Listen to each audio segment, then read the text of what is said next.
What's going on, everybody? I'm back. I've been off the grid for a minute for a reason. Uh, I'm in a location because my life was threatened, and so I got a little story to tell you. It's not nice. So I was in Medellin, and I was hanging out with my boys, and met this girl. She was like, "Hey, can I hang out with you?" I said, "Nah, I'm not into prostitutes and stuff like that." So a couple days later, she hits me up again. I told her, "Yeah, you can come hang out with me, but let me, be clear with you is that I'm not paying for your time. I'm not paying for anything. If you want to come chill, you can, meet some of my boys. We're gonna have a little party at my house, watch the soccer match." And she was like, "All right, cool." So we all meet at a restaurant later that day. My boy shows up because I told him, I said, "Look, I might have, girl for you if you like. You can go my house since, you stay at this hotel where they don't allow, these kind of girls come at your place. So you can come chill at mine." He said, "Cool." So we all about to get in the Uber. And at the last minute, he tells me that he got a text message that his something with his flight, uh, and so he could not, you know, leave because he had to deal with his flight. So I said, "Cool, but what about the girl?" He says, "Hey, yeah, just take her back to your crib. I'm gonna be there in about 30 minutes, no more than an hour." And I'm looking at him like, "Okay," because no, I'm serious, bro. I'll be there in 30 minutes to an hour. All right, so I said, "All right." So me and the girl got in the Uber, went to my house. He went and do what he had to do. Uh, we get to my house. It's a nice big place, and she was like, "Oh, do you have beer, this and that?" And I said, "Yeah, I got beer." So I called my boy Dean. That's the boy supposed to come over, and Dean don't answer no calls. So I thought he was on his way or he's on the phone. So I'm texting him like, "Get back with me." And anyway, the girl brings the beers. She opens them in front of me. We drink, and just sitting there watch TV, waiting for Dean and some other friends to show up. And she kept on saying, "When your friends coming? When your friends coming?" I said, "Pretty soon." So she said, "Oh, do you have like chips or something like that?" And I'm like, "Yeah, I got some sitting in the kitchen." So I put my beer down, and then I put my beer. I have a designer rug. So I put my beer down on the rug, and I know exactly where I put it because I memorized the dots. So I come back and my beer is moved. I said, "Man, this bitch try to drug me." But I said, "That's okay. Let's play." Yeah, that's my fault. So I called my boy Dean. I called my other bros. Like, "Where y'all at?" My other bros hit me back saying, "Hey, we're going to be in town. We ain't coming out." And they did it by text. And I'm like, "Man, I really need y'all to come over here, man." And this girl's tripping. I think she's trying to drug me. And I didn't hear nothing more of them because I didn't check my phone. I sent a message to Dean, called Dean, like, "Look, man, I need you to come here ASAP. I got a situation." I don't hear nothing. So the girl's trying to say cheers, cheers every 5 seconds. I'm like, "Look, I don't drink that way. So I drink on my pace." Right? So I'm stalling, trying to, I kind of wanted to see what scopolamine felt like in a way. Yeah, I know it's stupid, right? But I felt I could beat it. And if I prolong it, I didn't drink the whole bottle. I just drank over an hour time a bottle. So she knew that I knew. but she felt that she put enough in that I would be knocked out, but I wasn't. So over an hour went by, and I started feeling groggy, and I'm like, oh shit. So I passed out, and I woke up because I snore.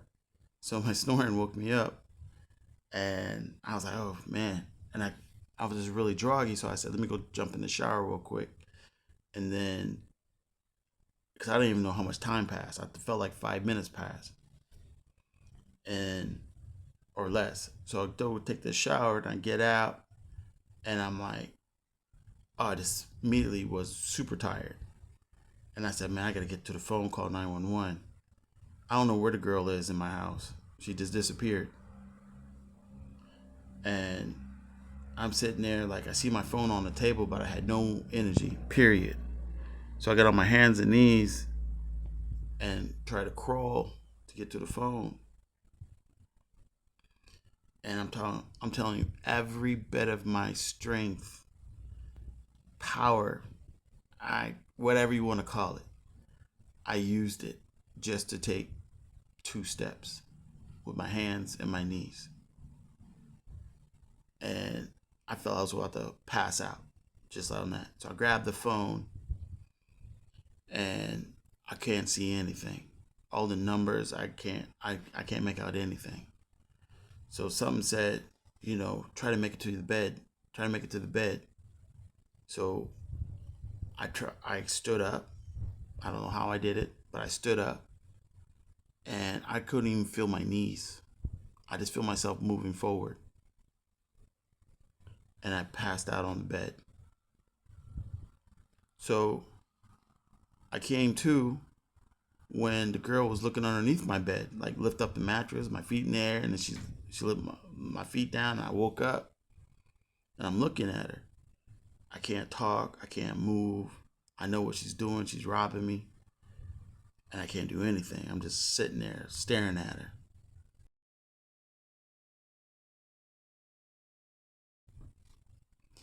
And I pass out again. And then I wake up later. Now I'm angry.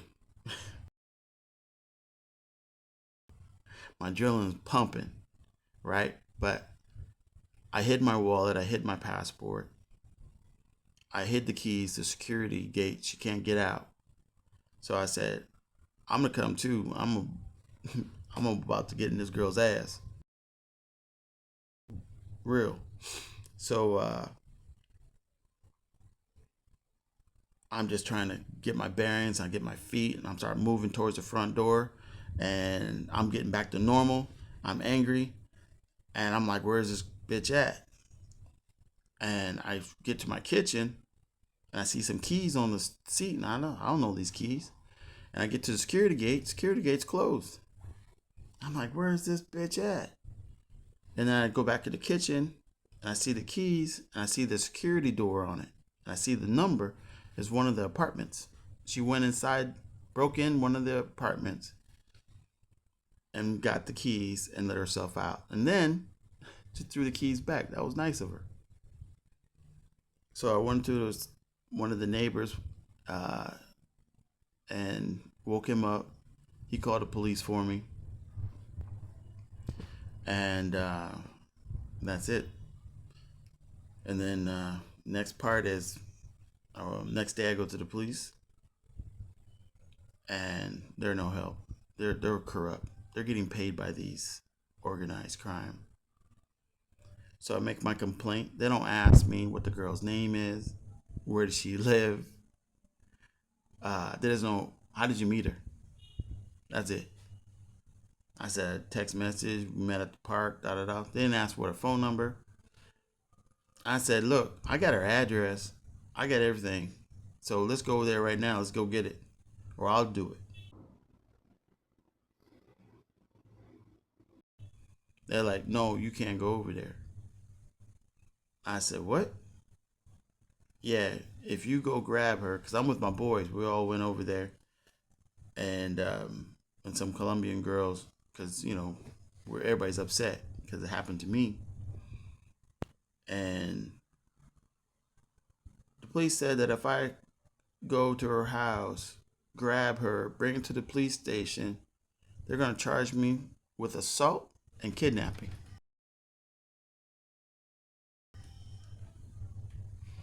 And I was like, what? And they said, yeah, if any your friends do the same thing and it's on your behalf, you're all getting charged. I'm like, well, why are we doing your job? Can't you just go? Well, this goes to our detectives and they got to do it. I said, when are they gonna get around to it? Well, for right now, it's only theft. I said, theft?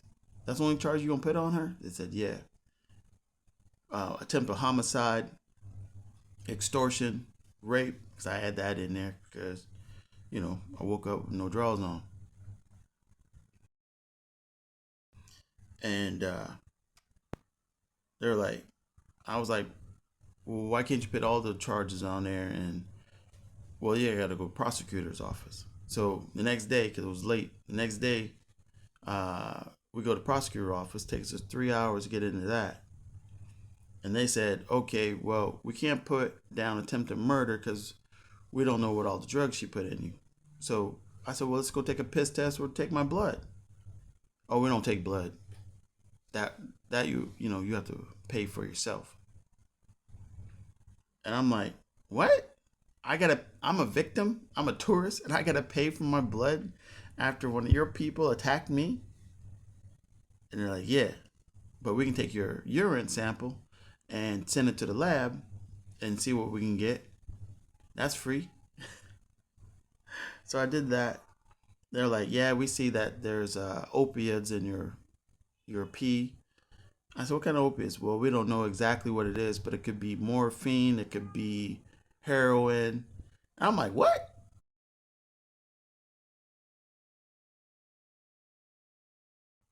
He goes, yeah, we see a marijuana, da da da. And I'm like, all right.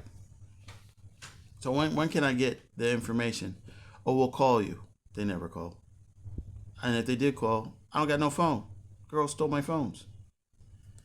So I told them call my international number. I still haven't heard anything from these people. So this is a major cover up. So for an example, you can go on Google.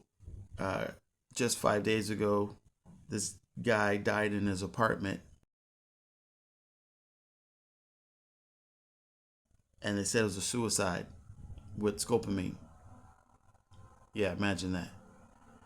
So also, 5 guys in the same week were drugged with scopolamine.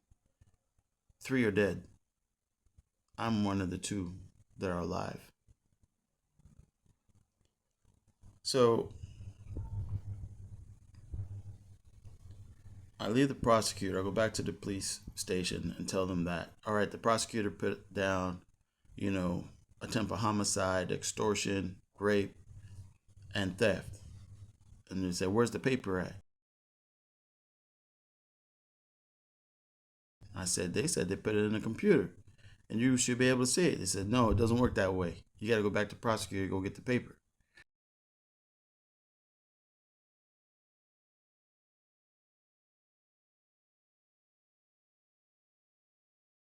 I'm like, my man, I'm not playing this game with y'all.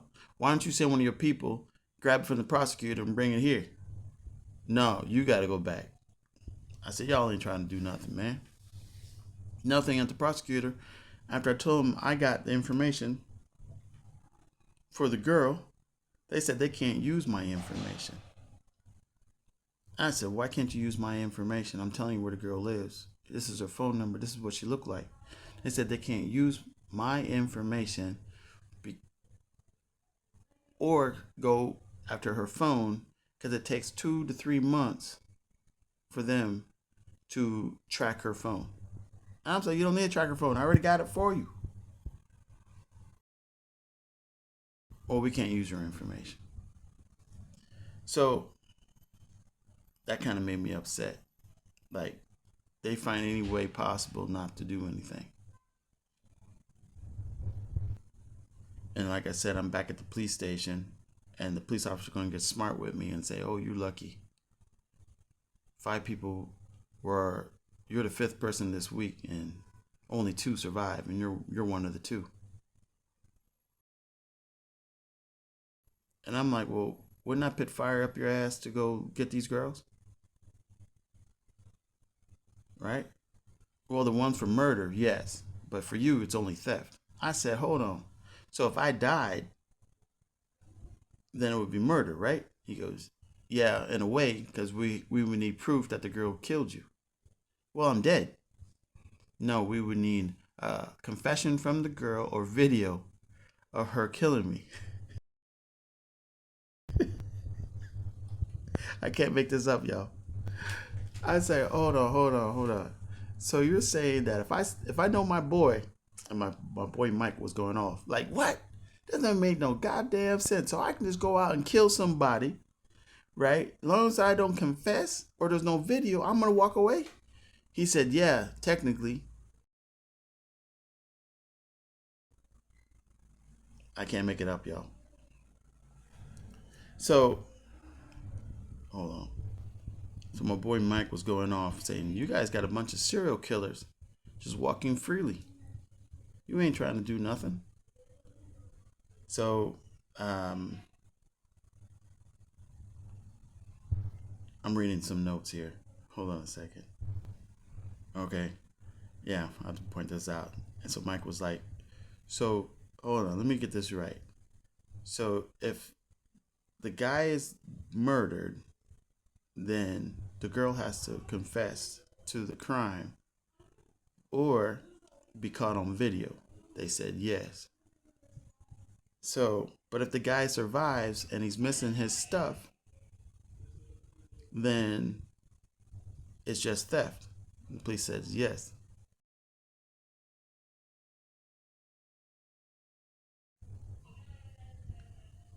Because you know that the girl stole your stuff.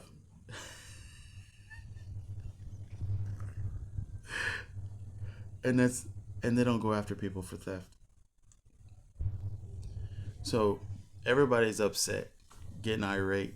We're about to get arrested at the police station. And I said, okay, I'm now my smart ass mouth is gonna probably get arrested. So I said, all right.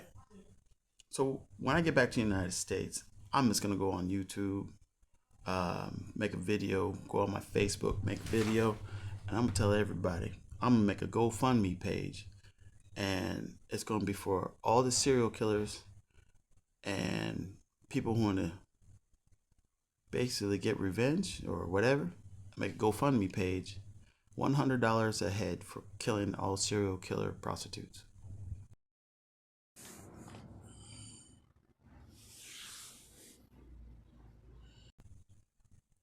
And police officers like, what? I said, yeah. When I get back to the United States, I'm gonna tell people they want to get paid $100 for every serial killer prostitute that they kill. And I make sure they have to rob him first, then kill him. Because just in case the girl gets away, it would only be theft. Oh, you can't do that.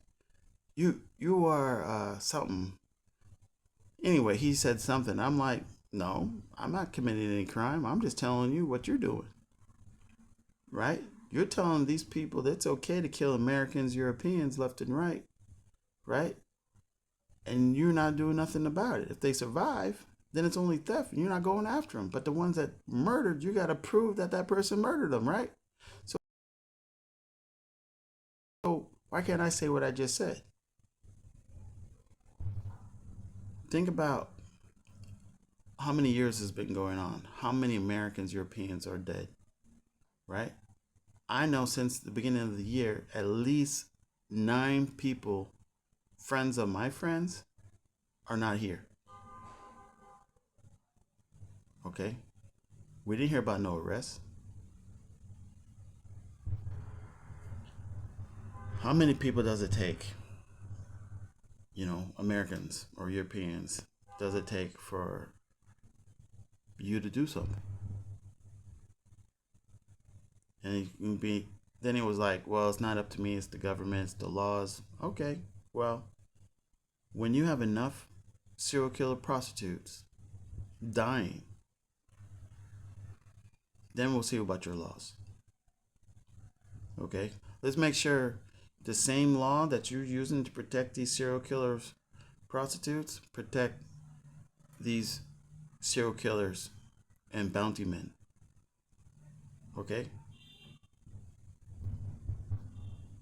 And make sure when you catch one of our serial killers from Europe or America or bounty men, make sure you have video and a confession. Because you just said you don't do nothing on accusations.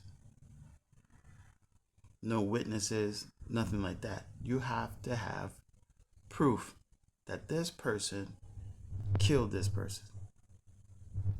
And if it's theft, you're not going to go look for the person.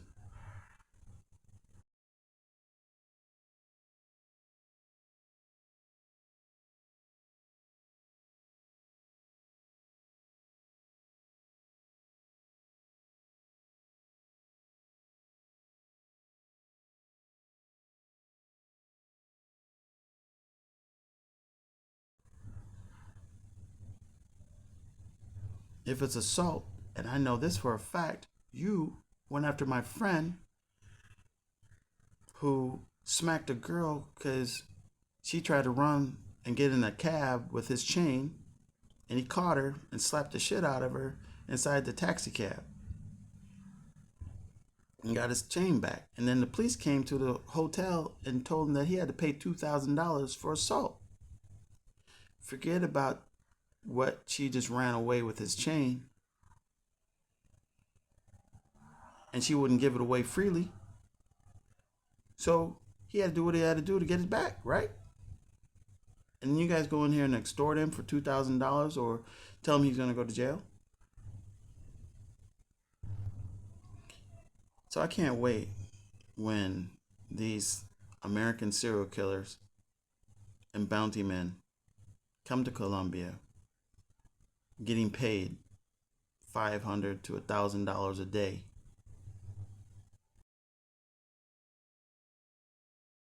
Yeah, GoFundMe can rack up some millions of dollars.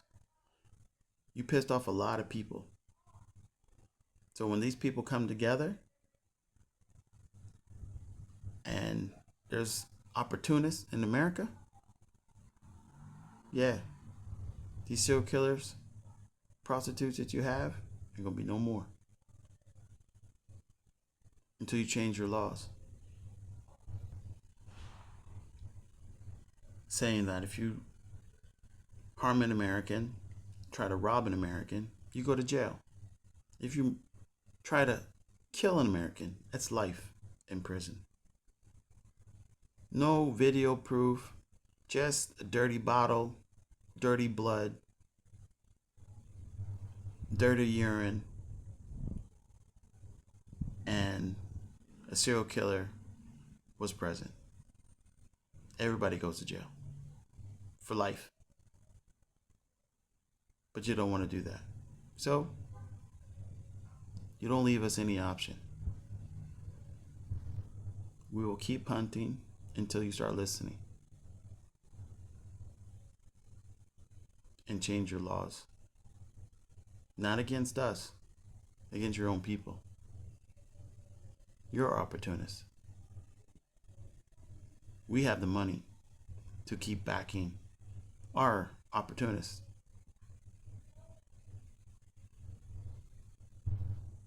You got girls in their 20s, not even 30 years old, have 9 bodies, 9 deaths. They don't care. Because whatever they make, their organization pays a percentage of money to the police department, and it just keeps rotating. They look away, you keep letting these people kill Americans and Europeans. I think I'll probably name, or somebody can name, the GoFundMe page John Wick, for all the families in America and Europe wanting answers, willing to pay the price for a John Wick. Families will be able to submit documents to their John Wick or to all the John Wicks about the girl or girls with the terms of their bounty. We want answers. You do nothing. Finding guys dead outside of a disco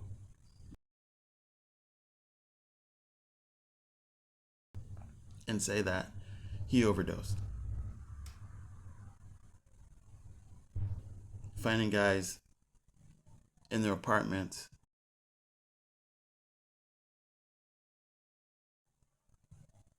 for 4 or 5 days later and said they died in their sleep of natural causes.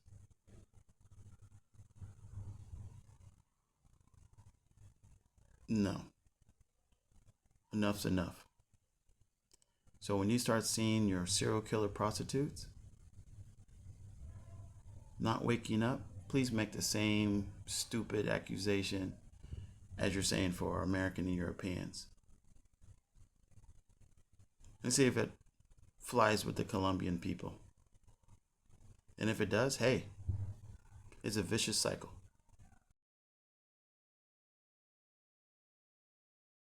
Happy hunting, everybody.